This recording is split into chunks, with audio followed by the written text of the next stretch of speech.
नमस्ते मित्रों, भाइयों बहनों, आप सबों को हिंदू नववर्ष 2081 की ढेर सारी बधाइयाँ एवं शुभकामनाएं।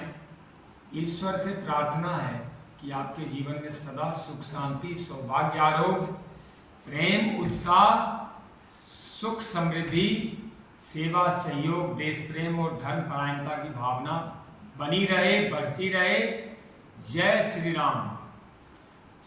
आज का विषय यही है, हिंदू नववर्ष। थोड़ा इस पर प्रकाश डालेंगे। हमें देता सदा मधुमास में नवहर्ष मंगल में, सकल संसार में जो श्रेष्ठतम आदर्श मंगल में, सजी धरती खिले उपवन सुखद मौसम यही कहते, तुम्हें प्रिय चैत्र शुक्ला प्रतिपदा नववर्ष मंगल में। मित्रों, भाइयों बहनों, बात बड़ी सरल सी है कि नव मतलब होता है नया। नया मतलब होता है कि कुछ अनोखा हो, कुछ परिवर्तन हो, कुछ शुरुआत हो, कुछ विशिष्ट हो, कुछ विराट हो, कुछ उत्साह हो, कुछ उमंग हो, कुछ आहार प्रणाली में बदलाव हो जाए, कुछ स्वास्थ्य में बदलाव हो जाए। ये सब है तभी नव है। अब दिसंबर में जो नववर्ष मनाते हैं ईसाइयों का नववर्ष, ईसा के जन्म के हिसाब से, उसमें क्या बदलाव होता है, क्या नया है? वही पूस की रात, कठोर ठंडी जो हार तक गला देना चाहती है। लेकिन अभी देखिए आप, पूरी प्रकृति सुगंधित और सरस हो गई है। न ठंडी है न गर्मी है, ये समशीतोष्ण बिल्कुल संतुलित मौसम है। इसमें ऐसे व्यक्ति स्वस्थ हो जाता है। यहाँ से पित्त का प्रकोप चालू होता है, कफ निस्सारित हो जाता है, शरीर ऐसे भी कफ फेंक देता है। होली की उमंग अभी आपने, यानी अब जल का प्रयोग अधिक मात्रा में हम कर सकते हैं, खुले जगह पे नहा सकते हैं, नदी तालाब में। ठंड में लोग हवा से बच के नहाते हैं। ये सब संदेश होता है प्रकृति का। अब मैं ये कहना चाहूँगा कि ये तो सबने जान लिया धीरे धीरे व्हाट्सएप और सोशल मीडिया के माध्यम से कि ब्रह्मा जी ने सृष्टि की शुरुआत करी थी। भगवान राम का आज के दिन ही राज्याभिषेक हुआ था। आज के दिन बहुत सारी खगोलीय घटनाएं भी हुई है प्रकृति में। 1 अरब 97 करोड़ कुछ हजार वर्ष की ये पृथ्वी है। और जो शुरुआत हुई थी, समझ सकते हैं कि कुछ विशेषता के साथ और भी बहुत कुछ मनाते हैं। सम्राट विक्रमादित्य ने आज के दिन से इस संवत्सर शुरू किया था। संवत्सर, धर्मराज युधिष्ठिर भी आज ही राज्याभिषेक हुआ था। इस ढंग से जो पुराने राजा महाराजा थे अक्सर नववर्ष का आसरा लेते थे। और जो बिजनेस है, व्यापार प्रबंधन या मार्केटिंग या जॉब वगैरह में, वो आज के दिन से शुरुआत होती नए कैलेंडर। ऐसे आज भी नए कैलेंडर ईयर तो यही है, 1 अप्रैल से अगला 31 मार्च, तो अभी से ही शुरुआत होती लगभग। और ऐसा माना जाता है कि सतयुग का प्रारंभ, यानी पहला जो युग था सतयुग, फिर त्रेता, फिर द्वापर और फिर कलयुग। सतयुग की शुरुआत भी इसी दिन से हुई है। आर्य समाज की स्थापना, ये सब कुछ घटनाएं हुई हैं। इस समय देखिए आम में मंजरी आई हुई, बौराया हुआ है। और महुआ, अब फल आ रहा है उसके, महुआ जो है उसके फूल अब गिरने शुरू हो जाएंगे। उसका माहौल, मौसम तैयार होगा। अब मूल बातें ये कहनी है कि हिंदू जो है ये तो ठीक है, बहुत पुराने हैं, सत्य सनातन है और विशिष्ट एक सांस्कृतिक व्यवस्था है और उसी परंपरा का हम निर्वहन करते आ रहे हैं। यहाँ का प्रकृति भी कुछ अलग ढंग का है। आप देखेंगे तो भारत की प्रकृति में 6 मुख्य मौसम है, 16 उप मौसम है। दुनिया में ऐसा कहीं नहीं मिलेगा। कहीं बरसात है ज़्यादा, तो कहीं पहाड़ी है ज़्यादा, कहीं डिजर्ट है ज़्यादा, तो कहीं हिम है ज़्यादा, कहीं गर्मी ज़्यादा, कहीं शीत ज़्यादा। लेकिन भारत के हर क्षेत्र में अलग अलग मौसम है। 16 उप मौसम और 6 तो मुख्य मौसम है। यहाँ चेरापूंजी भी है, यहाँ पे रेगिस्तान भी है जहाँ भीषण गर्मी पड़ती है, यहाँ पे कश्मीर भी है, जहाँ हिमाचल भी है जहाँ पहाड़ी है, यहाँ पे गंगा के कछार वाले क्षेत्र भी हैं जिसको पठारी भाग कहते हैं, यहाँ मैदानी क्षेत्र भी है, तरह तरह के फल फूल वनस्पतियाँ औषधियाँ वहाँ पे उत्पन्न होती है। ये सब बातें हैं। लेकिन होता क्या है, जब आदमी गुलाम हो जाता है तो सबसे पहले जो विजित राजा होता है या विजित जो व्यक्ति होता है वह उसके संस्कृतियों पे अपनी चीजें थोप देता है। भारत की गुलामी काल में यही हुआ। भारत की शिक्षा व्यवस्था पूरी तरह थोप दिया गया। भारत के जो व्यापार व्यवस्था उसमें भी कुटिल षड्यंत्र हुए। लॉर्ड मैकाले 1816 में ब्रिटिश पार्लियामेंट में खड़ा होकर बोलता है कि भारत में कहीं मैंने गरीब देखा नहीं, अशिक्षित देखा नहीं, बेरोजगार देखा नहीं, अस्वस्थ देखा नहीं, पूरा भारत घूम लिया, उस देश को गुलाम बनाना बहुत मुश्किल है। तब वहां पे पार्लियामेंट में किसी ने कहा खड़े होके कि अपना रिकमेंडेशन बताओ, तो उसने बोला एक रिकमेंडेशन है, उनकी शिक्षा व्यवस्था बदल दो। वो गुरुकुल प्रणाली से शिक्षा ग्रहण करते हैं, वहाँ धर्म शिक्षा, वेद शिक्षा, योग शिक्षा और उसके बाद पेशेवर शिक्षा, और व्यापार में तो बहुत ऊंचे वो लोग पूरी दुनिया को 50% तक व्यापार कर देते हैं, एक्सपोर्ट करते हैं। उनके पास इतनी चीजें हैं, इतने ऐसे ऐसे कपड़े, ऐसे ऐसे लोहा मशीनरी चीजें हैं कि वो पूरी दुनिया में बेचते हैं। उनके पास सुख समृद्धि कोई कमी नहीं, जॉब नहीं करते वहाँ लोग। लेकिन हमारे भारत की सारी व्यवस्थाएं बदल दी गई, शिक्षा पद्धति बदल दी, और दुखद बात यह है कि आज़ादी के बाद भी हमारी सरकारों ने वही ईसाइयों और जिहादियों मुसलमानों वाली पद्धति जारी रखी। जो भारत का विकास भारतीय व्यवस्था या भारतीय भौगोलिकता या यहाँ के पर्यावरण प्रकृति के अनुसार होना था, भारत का विकास भारतीय नियम, भारतीय जो प्रकृति के नियमानुसार होना था, वो नहीं किया, क्योंकि पढ़ा लिखा अंग्रेजियत से था। अभी लग रहा है कि एक बड़ा अच्छा अवसर आया हमारे पास, जब हम भारतीय ज्ञान विज्ञान की परंपरा को और समृद्ध बना सकते हैं, और इससे अपना तो लाभ होगा ही, पूरी दुनिया को लाभ होने वाला है। जब भारत जैसा देश जो कि धर्म परायण होता है, जिसके पास वेदों का ज्ञान है, इसके पास कुछ भी होगा तो पूरी दुनिया को इसका लाभ मिलेगा, क्योंकि वो बांट के खाने में विश्वास करता है। ये देव संस्कृति है, राक्षस संस्कृति नहीं है। भारत कभी भी अपना भोजन करने से पहले दूसरों को भूख की चिंता करता है। तो भारत तो ऐसा रहा, हमारे भगवानों ने, हमारे अवतारों ने, हमारे महापुरुषों ने हमें ये शिक्षा दी नहीं कि किसी का गर्दन काटो, किसी का धन लूट लो, किसी को गुलाम बनाओ, स्त्रियों को शिक्षा न दो। ये तो गुलामी काल में भारत के साथ साजिश षड्यंत्र हुआ, और उसमें हमारे भारतीय भी शामिल रहे। हमारे भारतीयों की सबसे बड़ी कि हमारे धर्म शिक्षा से दूर किया गया। देखिए, हिंदू का जो मतलब होता है ना, वो हिंदू का मतलब होता है जिसके पास वेदों का ज्ञान हो, जिसके अंदर उपनिषद नहीं संगीत प्रस्तुत कर रहा है, जिसके अंदर योग वशिष्ठ नहीं, जिसके अंदर दर्शन नहीं वेदांत नहीं, जिसके अंदर कृष्ण के गीता नहीं, जहाँ रामायण नहीं, वो व्यक्ति सनातनी नहीं हो सकता। कि दुनिया में एक ही धर्म है, सनातन, सत्य सनातन धर्म। बाकी सब पंथ है, मजहब है, सेक्ट है, संप्रदाय है, क्रीड है, वर्ग है, समूह है, जाति उपजाति है, एक विचारधारा है, एक ग्रुप है। धर्म नहीं है। धर्म में व्यापकता होती है, धर्म में सत्यता होती है, धर्म में ऊंचे कर्म होते हैं, जिस कर्म का एक एक व्यक्ति के कर्म का लाभ पूरी दुनिया को मिलता है। ये है धर्म।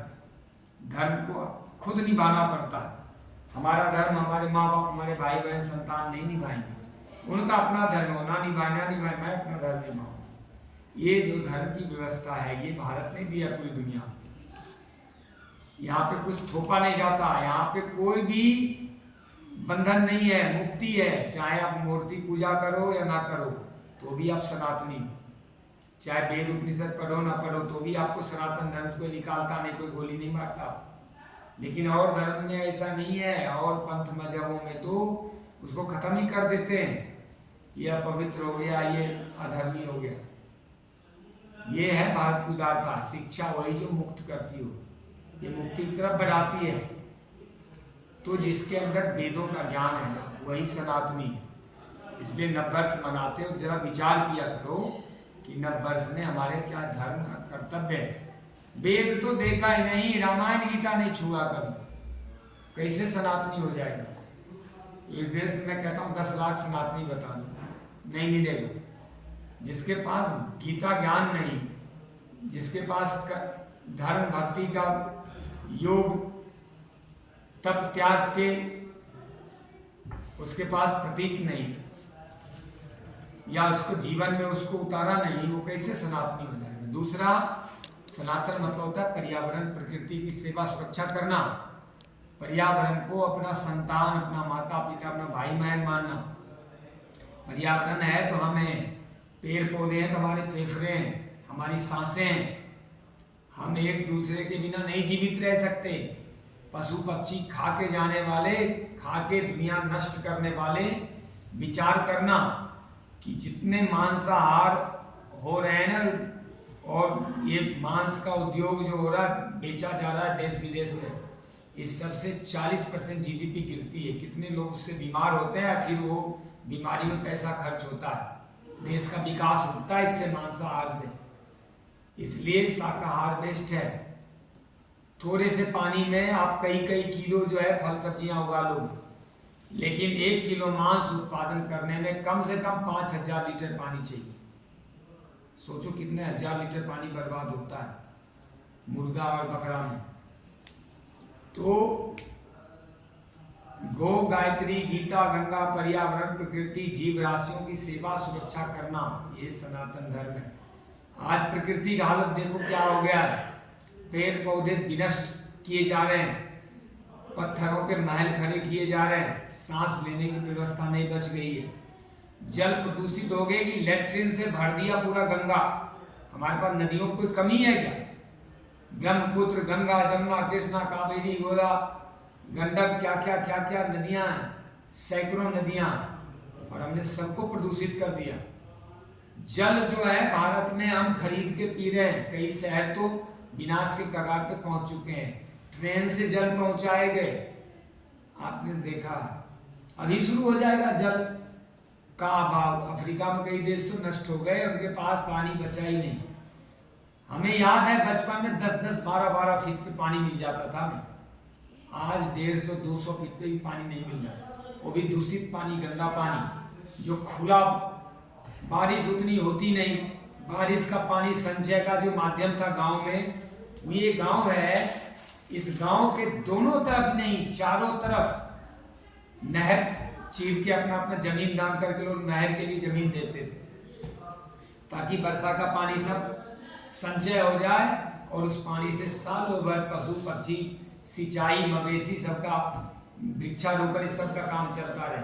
अभी क्या है, गांव में नष्ट कर दिया, सब दूषित कर दिया, पोखरा तालाब सब भर दिया, सबने जमीन कब्जा ली, पैसा चाहिए, पैसे लेके क्या करेंगे, मुर्गा खाएंगे, दारू पिएंगे, मोटे कपड़े पहनेंगे, 1.5 लाख के सूट, सोना पहनेंगे। लेकिन जरा सोचो, तुम अंतिम पीढ़ियों, आने वाली पीढ़ियां गालियां देगी, फूलों का हार नहीं पहनाएगी कि हमारे पूर्वज के, क्यों इमीडिएट पूर्वज हम लोग ही हैं। इसके बाद उनका समय नहीं है, हम लोग बारूद के ढेर पे बैठे हुए हैं, टेम्परेचर कितना हाई हो रहा है, कितने पेड़ पौधे नष्ट हो रहे हैं, मानवता हर घर में दवाइयां आ रही, सब बीमार पड़ा हुआ है।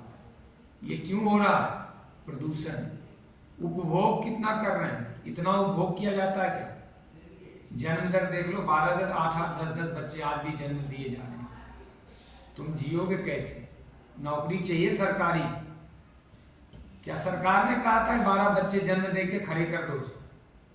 राशन चाहिए सरकारी, ये सुविधा नहीं, वो सुविधा नहीं, सबको महल चाहिए, कार चाहिए, बैंक बैलेंस चाहिए, टूर पैकेज चाहिए विदेशों का। उपभोक्तावाद की संस्कृति नष्ट कर रही, ये सनातन धर्म नहीं है। नववर्ष के दिन ही वो समय होता है जब हम विचार कर सकते। जिसके पास वेदों का ज्ञान वही सनातन धर्म, जिसके पास पर्यावरण प्रकृति के प्रति संवेदनशीलता वही सनातन धर्मी है। पेड़ लगाइए, जल बचाइए, योग का धर्म निभाइए, पॉलिथीन का प्रयोग न कीजिए। कौन करेगा? जल तो ऐसे फूके जा रहे हैं, गाड़ी धोने में कितने कितने हाथी के नहाने लायक जल फेंक दिए जाते हैं। कितने पशुओं का पेट भर सकता है, जमीन से निकाल के गाड़ी धुलाई कर दी। थोड़ा विचार करते हो, अब आपके आने वाली संतानें जल बिना कैसे रहेगी? इतने धन तो नहीं होंगे कि 1000 रुपये बोतल खरीद के जिंदगी भर पीते रहो। कब 2-4 साल में भी खत्म हो जाएगा, फिर क्या करें? लोगों के पास पैसे नहीं है, आज जो करोड़ों रुपए की जमीन है लाखों में बिकेगी, ये हालत हो गई। तो देश खराब होगा कि अच्छा होगा? जो पुनर्जन्म में यकीन रखे वही हिंदू। नववर्ष के दिन विचारें, नया इतनी चीज हमारे पास क्या नहीं था। पर्यावरण बचाने की सारी व्यवस्थाएं थी, जल रिसाइकलिंग करने की, हमने नदी, ताल, तलैया, तालाब, पोखरे बना रखे थे, सब बर्बाद कर दिया। कमल के फूल लगा दिए जाते थे उसमें। हमारे पूर्वज बहुत महान थे, उन्होंने हमारे लिए क्या क्या बचा के नहीं दिया। युद्ध लड़के देश को बचाया है, हार नहीं मानी, हिम्मत नहीं मानी, कभी पराभव स्वीकार नहीं किया। भारत ने सतत संघर्ष किया, सतत। इजराइल जैसे वो 2000 से अधिक वर्षों से लड़ रहा है, छोटा सा देश है और 50 देश को पानी पिलाता रहता है। देखो कैसे संघर्ष करता है, जितना वो मारते हैं उससे कई गुना ज्यादा शक्ति से उनको नष्ट कर रहा है। भारत भी ऐसा ही था, इधर आंख उठा नहीं देख सकते थे। एक बार जो है मीर कासिम की सेना को इतना काटा हमारे भारतीय राजाओं ने कि 711 में मीर कासिम का हमला हुआ था जिहादियों का, और लगभग 1150 ईस्वी तक इधर आंख उठा के भी नहीं देखा। एक बड़ी घटनाओं का इतना बड़ा इफेक्ट होता है, और एक खराब घटनाओं का इफेक्ट होता है कि रोज मरना। भारत बहुत महान रहा है, हमारे पूर्वजों ने, हमारे ऋषियों ने बहुत कुछ हमें दिया है। यहाँ के जो हमारे पुराने लीडर थे उन्होंने बड़े त्याग तब बलिदान किए, तब भारत को बचा के रखा है। यूं ही नहीं बचा हुआ है भारत, बहुत त्याग बलिदान हुआ है इसके लिए। और अब भी होश संभाल लो, सच्चा सनातन धर्मी बनो। बिना ज्ञान के, बिना शिक्षा के कुछ नहीं होगा, और शिक्षा होगी तो मुक्ति भी होगी। शिक्षा के बिना मुक्ति नहीं होगी। शिक्षा के बिना जो कुछ है बंधन है, वो धन बढ़ेगा तो भी बंधन बढ़ेगा। जब तक शिक्षा नहीं बढ़ेगी तब तक कल्याण नहीं होने वाला। बहुत गहरी बात है। देश धर्म के लिए कुछ करना है तो तब त्याग करना, मेहनत करनी, सेवा करनी। नौकरी नहीं मिली, बिजनेस नहीं मिला, नहीं मिली नौकरी, बिजनेस करो। 1.5 अरब आबादी को कौन नौकरी दे रहा है? कौन दे सकता? नहीं, भगवान विष्णु भी नहीं दे सकते। इतने में तो जो है अपनी योग्यता बढ़ा के तमाम बिजनेस कर सकते। इस भारत में क्या नहीं किया जा सकता? यहाँ बहुत कुछ किया जा सकता है। यही है नववर्ष का संदेश। नववर्ष मिठाई खाने से नहीं होगा, झंडा लहरा दिया, यज्ञ कर लिया। परमार्थ क्या किया? धर्म देश की उन्नति के लिए क्या किया? मैं बहुत लंबा इसको नहीं करूंगा। आपसे आग्रह है, नववर्ष के प्रति चेतना जागृत हो आपका, और सत्य सनातन धर्म की वैज्ञानिकता को समझे। इसमें बहुत कुछ है। आपकी उन्नति के सारे सूत्र इसी में छुपे हुए हैं। आपकी आर्थिक विकास के, आपके आध्यात्मिक विकास के, आपके शांति की, मुक्ति की, आपकी सुरक्षा की भी, सब कुछ धर्म में छुपा हुआ। जो शक्तिशाली होता है ना, उसकी तरफ आंख उठा कोई नहीं देखता, और धर्म आपको शक्तिशाली बनाता है। धर्म की शिक्षा जो है वो मृत्यु भय से भी दूर करता है, विराट बनाता है, पहलवान बुद्धिमान बनाता है, साहसी बनाता है, योद्धा बनाता है, रणक्षेत्र में विजेता बनाता है। नववर्ष यही है। नया साल मनाए धर्म शिक्षा से, आत्मज्ञान से, देश प्रेम से, जागृति से, बोध से, भक्ति से, प्रेम से, लोगों के अंदर सेवा सहयोग की भावना जन्म देगी। भारत वर्ष की हालत देखता हूँ कभी बहुत दुख होता है। लोग ईर्ष्या द्वेष कर रहे हैं अपने ही भाइयों से, मित्र से, पड़ोसियों से। उनकी प्रगति में आपकी प्रगति छुपी है। उनकी उन्नति के लिए प्रार्थना करो भगवान से, भगवान मेरा पड़ोसी, मेरा भाई खूब उन्नत हो, ताकि मेरी भी कुछ मदद करे जरूरत के समय। पड़ोस में भिखारी बसेगा तो तुम्हें क्या देगा, तुम्हारी खा जाएगा। झगड़ा ऊपर से करें। भारत की शिक्षा ही विराटता की शिक्षा है। हम बोल तो देते हैं सर्वे भवन्तु सुखिनः, लेकिन सभी के सुख के लिए हम करते क्या है? कुछ नहीं, अपने स्वार्थ में लिपटे भरे रहे। हम लोग बोलते हैं विश्व का कल्याण हो। विश्व का कल्याण कैसे होगा? विश्व का कल्याण हमारे कर्म से ही होगा, हमारी बुद्धि से ही होगा। हमारी बुद्धि अपना कल्याण करने लायक नहीं है। भारत के का रीढ़ था शिक्षा व्यवस्था और आध्यात्म। आध्यात्म था इदम नमम। आध्यात्म का मूल था इदम नमम, यह मेरा नहीं है प्रभु, यह मेरा नहीं, संसार मेरा नहीं, सांसें मेरी नहीं, शरीर मेरा नहीं, संपत्ति मेरा नहीं, समय मेरा नहीं, संतान मेरा नहीं, सब कुछ आपका है। हे प्रभु, ये सब कुछ आपका है और आपका है। हम सिर्फ थोड़े समय के ट्रस्टी हैं। हमें जो जिम्मेदारी दी है पूरी शक्ति से, पूरी योग्यता से, जितनी हमारे अंदर सामर्थ्य है हम निभा रहे हैं। और आप ऐसे ही शक्ति दें, योग्यता दें, आशीर्वाद दें। मैं अपना धर्म अर्थ काम मोक्ष चारों पुरुषार्थ का लक्ष्य पूरा करके आप में रमन करूं, आप में विलीन हो जाऊं। जीवन ज़्यादा जी लिया इसका कोई महत्व नहीं। अरे जीवन का शान, गौरव, जीवन का महत्व ऊंचा रहना चाहिए। मैं 90 वर्ष में यही सब कुछ कहते, बहुत कुछ कहने को है, कई घंटे का है ये विषय, लेकिन 90 वर्ष में जब विचार करूं कि इतना कुछ नया होते हुए भी हमारे अंदर एकता क्यों नहीं है? जातियों में क्यों बटे हैं? वर्ग क्षेत्र में क्यों बटे हैं? वोट हम देते हैं तो क्यों नहीं अपने धर्म और देश की उन्नति के लिए देते हैं? जाति कहाँ से आ गया बीच में? शिक्षा चाहिए, सबको शिक्षा चाहिए, बीच में आरक्षण कहाँ से आ गया? ये सब विनाश के कारक है। ऐसे ही करके बांटा था और हम बटे थे, फिर वही काम नहीं करता। वास्तव में देश पे 90 वर्ष लाओ, अपनी संस्कृति पे गौरव करो। पूरी दुनिया जो विकसित हो गई है राष्ट्र, वो सब अपनी भाषा में, सारी शिक्षा उनकी अपनी भाषा में। हमारे अंदर अंग्रेजियों की एक का कीड़ा घुसाड़ दिया गया। अंग्रेजी नहीं आती, वो पढ़ा लिखा ही नहीं, और अंग्रेजी आ गई पता नहीं क्या पढ़ लिया हो। ये सब व्यर्थ की बीमारियां हैं। शिक्षा मतलब भाषा नहीं है। शिक्षा मतलब है जो खोलता हो, ज्ञान विज्ञान रहस्यों को खोलता हो, समझ को विकसित करता हो, हमें विराट बनाता हो, हमें लीडर बनाता हो, हमें मुक्त करता हो, हमें दूसरों के प्रति संवेदनशील बनाता हो। यही है हिंदू, यही है 90 वर्ष, यही है सत्य सनातन धर्म। भारत माता की जय। जय श्री राम। ओम।